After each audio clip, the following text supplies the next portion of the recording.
Dengan gajinya yang lumayan gede, terus juga bisa balik modalnya cepat, terus juga bisa langsung buat rumah ya di tempatnya masing-masing. Kayak temanku juga udah pernah buat rumah, terus juga bisa buat modal nikah atau apapun itu ya terserah.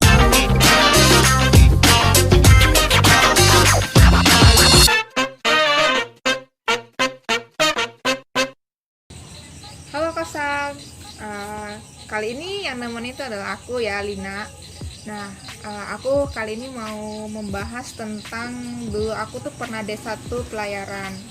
Nah, aku tuh D1 pelayaran tuh di Atlantis Royal Cruise. Jadi, aku sebenarnya mau daftar di Jogja Flight. Jadi Jogja Flight itu tentang pramugari, tentang apa ya, tentang staf bandara gitu. Nah, waktu pas aku daftar itu ternyata aku nggak lolos karena tingginya kurang. Nah, jadi waktu pas mau daftar itu nggak lolos, nah mereka tuh kayak merekomendasi tentang D1 pelayaran ini. Ketika aku lihat-lihat dan ketika aku merenungkan, dan juga karena orang tua juga mendukung, ya udah aku memutuskan untuk aku mengambil D1 pelayaran di Atlantis Royal Cruise. Nah, itu awal perjalanannya. Dan waktu pas aku udah sampai di Atlantis Royal Cruise, mereka nerima dan menyatakan aku lolos untuk aku bisa daftar untuk aku bisa berkuliah di situ. Nah, ketika aku sudah kuliah di situ, yang ku pelajari itu ya banyak sih. Salah satunya bagaimana suasana kalau kita kerja di kapal, terus juga salary-nya berapa, terus juga bagian-bagian apa yang ada, job desknya seperti apa gitu. Dan ketika aku mempelajarinya lebih lanjut, aku nggak tertarik karena menurutku berat sih untuk seorang cewek tuh masuk ke kapal. Karena katanya waktu itu ya aku sempat dengar kalau di kapal itu pergaulannya tuh luar biasa ngerinya gitu. Apalagi namanya seks bebas itu pasti ada di situ. Nah, dan sedangkan aku ya nggak berani kan, aku cewek. Jadi ya orang tua juga hanya bisa bilang ya udah nggak usah untuk ke kapal, hanya mempelajarinya aja bagaimana sih kalau di kapal pesiar itu gitu. Dan kalau di kapal pesiar itu salary-nya tuh ya lumayan sih, bisa sampai kalau sekali per bulan tuh bisa 80-an juta gitu. Itu kalau yang kapal Holland ya, kapal-kapal Eropa. Kalau kapal Asia beda lagi. Kalau kapal Asia itu paling sekitar 10 juta per bulan. Dan pas mau masuknya juga butuh modal yang besar juga. Kalau di Holland itu paling bisa untuk masuk itu ya kita harus siapin 3 sampai 50 juta.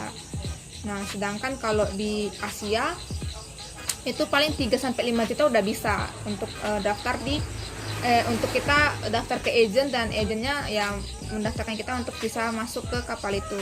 Nah, terus juga harus ada punya surat-suratnya, kayak surat kalau di sini tuh naik kapal bilangnya paspor. Nah, kalau sana itu aku lupa namanya apa, cuman kayak ada surat untuk izin melaut lah gitu.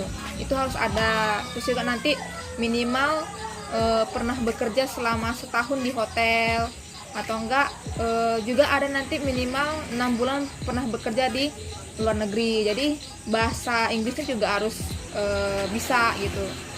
Walaupun dia nanti kerjanya di belakang di dapur, tapi mereka juga harus melihat bisa berbahasa Inggris dan bisa pokoknya minimal bahasa Inggris lah gitu. Dan banyak sih teman-temanku yang udah pernah ke kapal. Waktu aku dengar cerita mereka itu katanya berbagai macam orang ada di situ. Terus juga jam kerjanya tuh ya berat.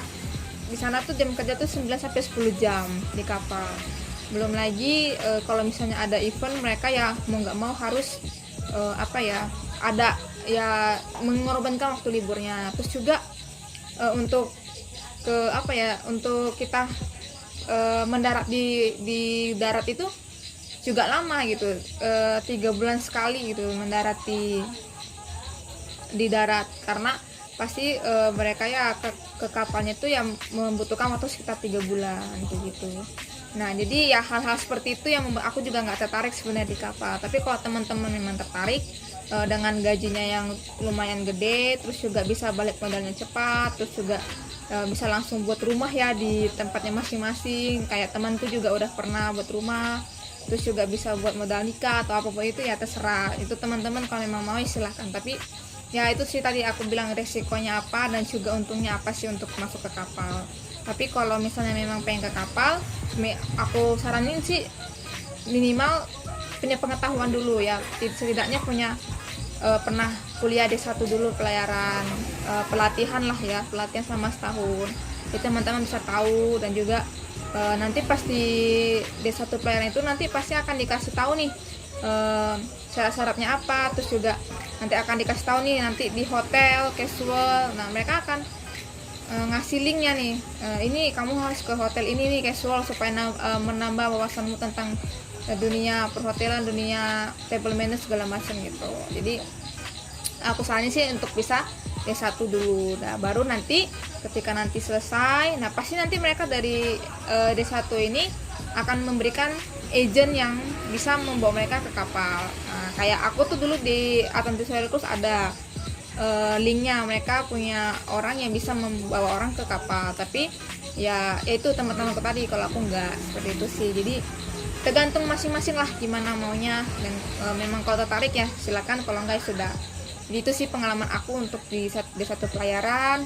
Dan juga ya waktu pas di satu pelayaran juga aku yang yang banyak ilmunya tuh paling tentang dunia perhotelan aja sih, sama dunia perhotelan sama speak bahasa Inggris kok, hanya itu sih. Terus yang tentang bagaimana di kapalnya itu ya paling ya tentang job desk-nya apa aja, itu tuh aja sih. Jadi gak terlalu nggak terlalu khusus gitu, gak terlalu kayak sampai sedetail mana, cuman kayak yang memang benar-benar yang harus diketahui lah kayak gitu. Itu sih kalau pengalamanku ya satu pelayaran.